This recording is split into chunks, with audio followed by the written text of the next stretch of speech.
Chairman Xi proclaimed his China Dream plan in the National Museum.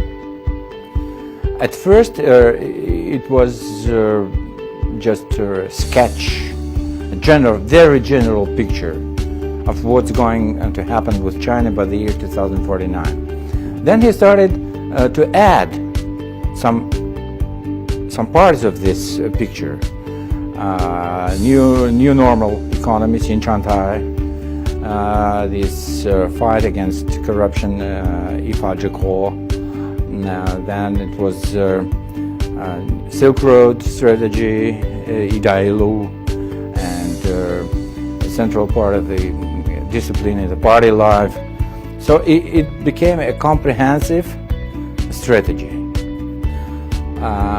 But still, it was a strategy, a plan, which needed to be somehow proved that it is correct.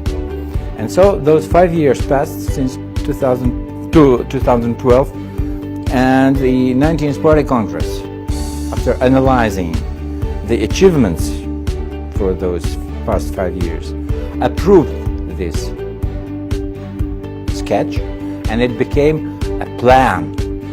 It was called Socialism with Chinese Characteristic of the New Era. So those 5 years were at the start of the new era. President Xi has been in the leadership role for the past 5 years, was the top leader, right? It was quite a challenging period of time for China because the Chinese economy was in a transition from a very high speed of development to something called new normal, right? Which is slower development, rate of development, but it has a more focus on quality, right? And the second initiative he took was really in this anti-corruption thing. And the third thing, from our perspective, is really the One Belt One Road initiative. So we think that he has done a lot, achieved a lot in these three areas.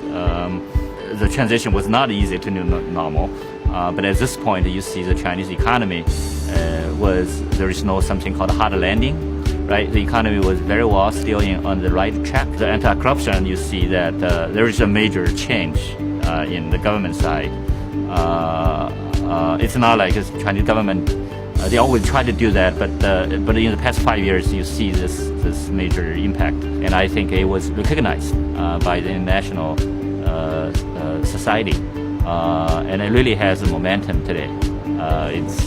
It's a major achievement.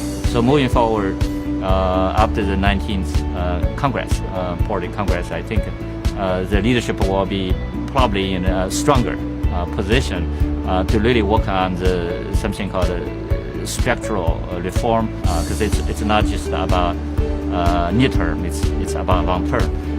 So after the 19th Party Congress, I think the leadership probably is in a better position to tackle the challenges for that party. So for us, China is an inspiration, and we want to learn from the lessons.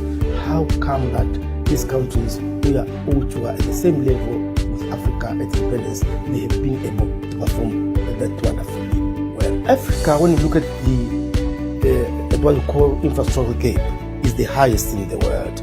And Africa suffers also from connectivity.